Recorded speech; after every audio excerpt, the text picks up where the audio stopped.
마가복음 9장 2절로 13절 말씀 우리 한 목소리로 봉독하겠습니다. 시작. 엿새 후에 예수께서 베드로와 야고보와 요한을 데리시고 따로 높은 산에 올라가셨더니 그들 앞에서 변형되사 그 옷이 광채가 나며 세상에서 빨래하는 자가 그렇게 희게 할 수 없을 만큼 매우 희어졌더라. 엘리야가 모세와 함께 그들에게 나타나 예수와 더불어 말하거늘 베드로가 예수께 고하되 랍비여 우리가 여기 있는 것이 좋사오니 우리가 초막셋을 짓되 하나는 주를 위하여 하나는 모세를 위하여 하나는 엘리야를 위하여 하사이다 하니 이는 그들이 몹시 무서워하므로 그가 무슨 말을 할지 알지 못함이더라. 마침 구름이 와서 그들을 덮으며 구름 속에서 소리가 나되 이는 내 사랑하는 아들이니 너희는 그의 말을 들으라 하는지라. 문득 둘러보니 아무도 보이지 아니하고 오직 예수와 자기들 뿐이었더라.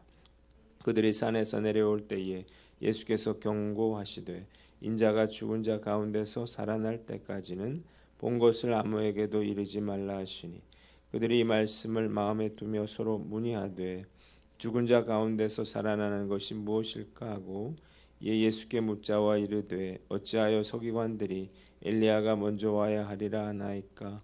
이르시되 엘리야가 과연 먼저 와서 모든 것을 회복하거니와 어찌 인자에 대하여 기록하기를 많은 고난을 받고 멸시를 당하리라 하였느냐.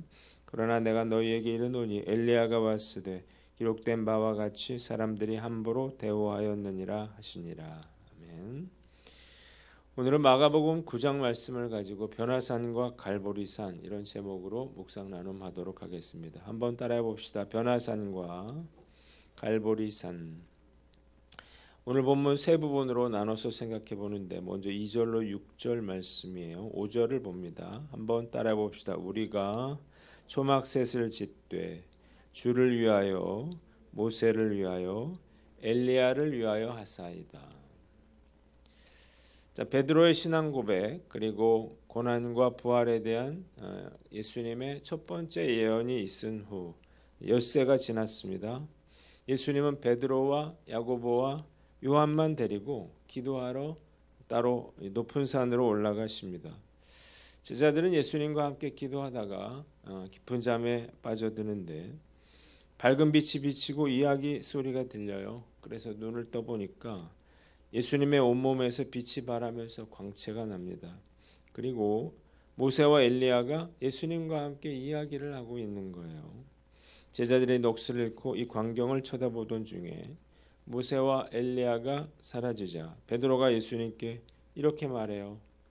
주여 우리가 여기 있는 것이 좋사오니 우리가 초막셋을 짓되 하나는 주를 위하여 하나는 모세를 위하여 하나는 엘리야를 위하여 하사이다. 베드로는 너무나 놀랍고 감격스러워서 자기가 지금 하는 말이 무슨 말인지도 알지 못했습니다. 누가복음 9장에 보면 얼굴은 해 같고 옷은 빛처럼 변화되신 예수님이 모세와 엘리야와 함께 어떤 이야기를 나누었는지가 나와요. 바로 자신의 죽음에 대한 십자가에 관한 이야기를 나누고 계셨음을 알 수 있습니다. 자, 베드로와 요한과 야고보가 졸다가 깨어나서 이 장면을 보고 너무나 놀랐습니다. 너무나 기뻤습니다. 왜냐하면 예수님의 변화된 그런 형상을 보는 것만 해도 놀라운 일인데 이스라엘 백성들에게 있어서 가장 존경하고 가장 중요한 존재인 모세와 엘리야가 함께 예수님과 함께 계셨기 때문이에요. 자, 이들이 떠나려고 하자 베드로가 초막셋을 지어 주님과 모세와 엘리야와 함께 살자 이렇게 말을 해요.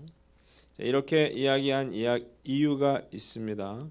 옛날 유대에서는 귀한 손님이 왔을 경우에 자신들이 쓰는 거처와 또 구분된 초막을 지어서 그들을 모시는 그러한 풍습이 있었습니다.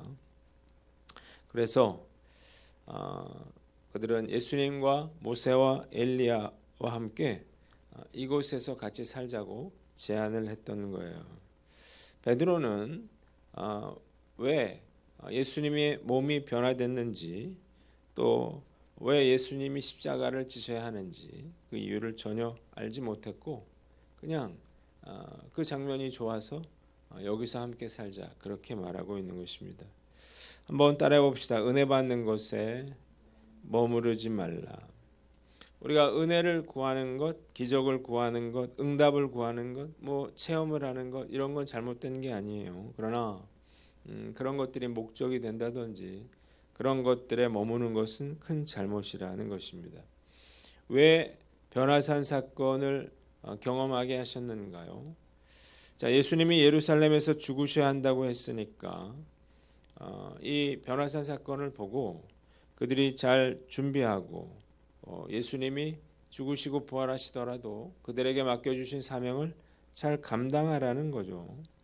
변화산에서 초막을 짓고 그렇게 머물러 사는 것은 주님이 결코 원하시는 것이 아니었습니다. 근데 사람들이 어디에 관심이 있습니까? 뭐 은혜 받는 것에 관심이 있죠. 사명을 감당하는 것에는 관심이 없습니다. 그저 은혜 받고 응답 받는 것 이게 좋아서 여기가 좋사오니 하고 머물러 있고 싶어 하는 것입니다. 이 변화산에서 베드로와 요한과 야고보는 참 뭐 보잘것없는 그러한 제자들이지만 성령 받은 후에 이 제자들은 마치 그 예수님을 연상케 하는 그런 놀라운 일들을 감당하는 그러한 자들이었습니다. 이 사실을 전혀 알지 못하고 제자들은 그저 여기가 좋사오니 여기 머물러 있겠다고 말하고 있는 것입니다.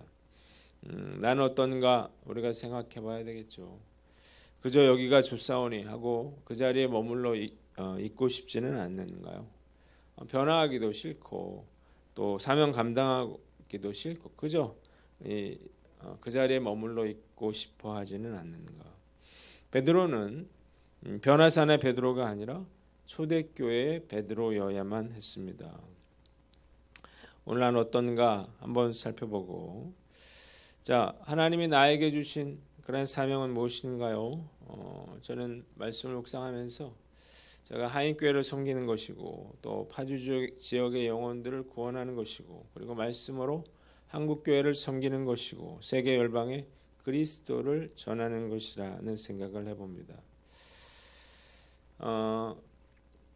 우리 청년들이 내년에 또 해외 선교를 가면 좋겠다. 그렇게 윤영애 목사님하고 얘기를 했어요.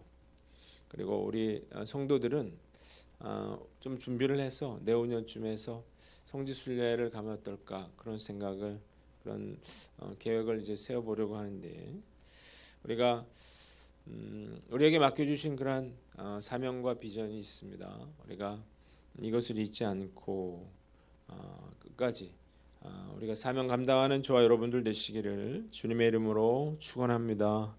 두 번째는 만족하지 말고 성장하라는 것입니다. 한번 따라해 봅시다. 만족하지 말고 성장하라. 자, 베드로가 원하는 것은 변화산에 그냥 머물러 있지 않은 건데 왜 그랬을까요? 그 무엇이 더 영광스러운 삶인지를 그가 알지 못했기 때문이에요. 자, 그는 자신이 원하는 것을 구했습니다. 그것은 변화산에 머물러 있는 것입니다. 우리가 알아야 할 것은 머물러 있는 것은 퇴보하는 것이라는 거예요. 믿음의 사람은 반드시 성장해야만 합니다. 절대 현재에 만족해서는 안 되는 것입니다. 살아있는 모든 사람은 뭔가를 바라면서 살게 되어 있습니다. 바라는 것이 없다면, 소망이 없다면 그 사람은 살아있어도 죽은 사람이죠. 그런데 요즘에 꿈과 비전을 잃어버리고 그냥 살기에 급급한 그런 사람들이 점점 늘어나고 있습니다. 정말 가난하던 시절에도 우리도 한번 잘 살아보자 이런 꿈이 있었어요. 그래서 이 나라가 이만큼 살게 된 건데 그 어느 때보다 잘 살게 된 이 시대에 꿈과 비전 없이 현실에 급급하면서 그렇게 사는 사람들을 보면 안타까운 마음이 듭니다. 요즘 뭐 소확행이라든지 조기 은퇴라든지 이런 것들을 꿈꾸는 젊은이들이 많은데 정말 이 나라와 민족이 위기라는 생각이 듭니다. 저는 이미 뭐 나이가 들어가고 있고 또 작은 교회 목사로 그렇게 사역을 마무리하게 될지도 몰라요. 그러나 그렇다고 해서 제가 성장을 위한 노력을 게을리하지는 하지는 않을 것입니다. 뭔가 도전을 하고 또 주님의 나라를 세워 나가는 일에 최선을 다하고 싶어요. 묵시가 없으면 백성이 방자해진다. 잠언 29장 18절에 그렇게 말했어요. 꿈이 없으면 죽은 사람과 같습니다. 자, 여러분들의 마음을 뛰게 하는 그런 꿈은 무엇인가요? 오늘 나 자신을 돌아보고 내가 더 이상 성장하지 않으려고 하는 그런 마음들, 이런 것들을 던져버리고 우리가 죽는 날까지 우리가 비전을 가지고 꿈꾸며 성장을 위해 노력하는 저와 여러분들 되시기를 주님의 이름으로 축원합니다. 두 번째 본문은 7절로 8절인데 7절을 봅니다. 한번 따라 봅시다. 이는 내 사랑하는 아들이니 너희는 그의 말을 들으라. 자, 변화산 사건의 하이라이트는 하나님의 현현입니다. 구름 속에서 소리가 나서 이는 내 사랑하는 아들이라 너희는 그의 말을 들어라. 이렇게 하나님이 말씀하셨다는 것입니다. 자, 예수님의 메시아 되심을 하나님께서 친히 선포하고 증거하셨는데, 자, 이것은 정말 놀라운 그러한 체험이었습니다. 한번 따라해 봅시다. 영적 체험을 사모하라. 자, 베드로와 요한과 야고보가 이 변화산에서 얼마나 놀라운 일들을 경험했습니까? 이 변화산에서 예수님이 변화된 걸 봤죠, 먼저. 그리고 모세와 엘리야를 봤죠. 여기서 머무르지 않고 하나님의 말씀을 직접 들었습니다. 자, 우리가 생각해봐야 될 건 왜 하나님께서 베드로와 요한과 야고보에게 이런 놀라운 경험을 하게 하셨는가라고 하는 거죠. 예수가 그리스도라고 하는 확신을 가지고 그 말씀에 순종하고 또 놀라운 일에 쓰임 받도록 하기 위함입니다. 경험한 만큼 행동하게 돼 있어요. 베드로와 요한과 야고보가 위대하게 쓰임 받은 것은 결코 우연히 이루어진 일이 아니었습니다.